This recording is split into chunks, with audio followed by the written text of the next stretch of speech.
1 KG কাঁচামরিচ ভালো করে বেছে ধুয়ে নিয়ে কুচি কুচি করে কেটে নিয়েছি।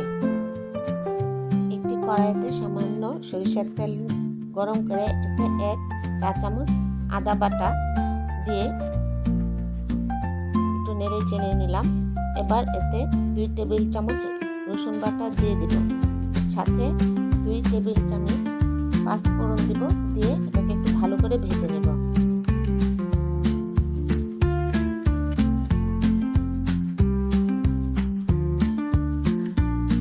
এবার এতে একটু হলুদ মিশিয়ে দেব, তারপর দিয়ে দেব 1 টেবিল চামচ ধনিয়া, 2 টেবিল চামচ সরিষা বাটা,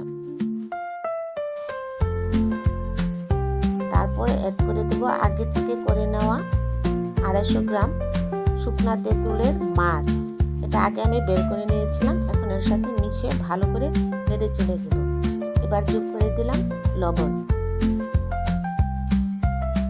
এবার এতে অ্যাড করে দেব 1 কাপ রসুনের কোয়া।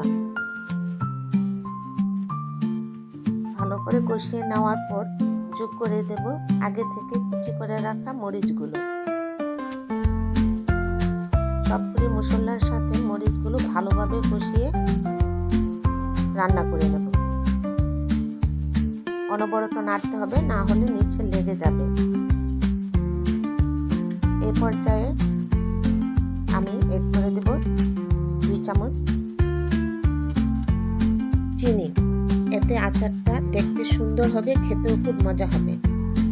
নামানোর আগে আধা কাপ সাদা সিরকা দিয়ে দিব, যাতে আচারটা নষ্ট না হয়।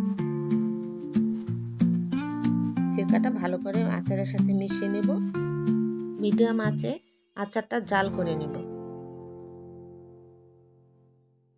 এখন আমি সরিষার তেল অ্যাড করে দেব। রান্নার আগে আমি অল্প পরিমাণে সরিষার তেল দিয়েছিলাম, এখন আমি বেশ খানিকটা সরিষার তেল আচারের সাথে মিশিয়ে নেব।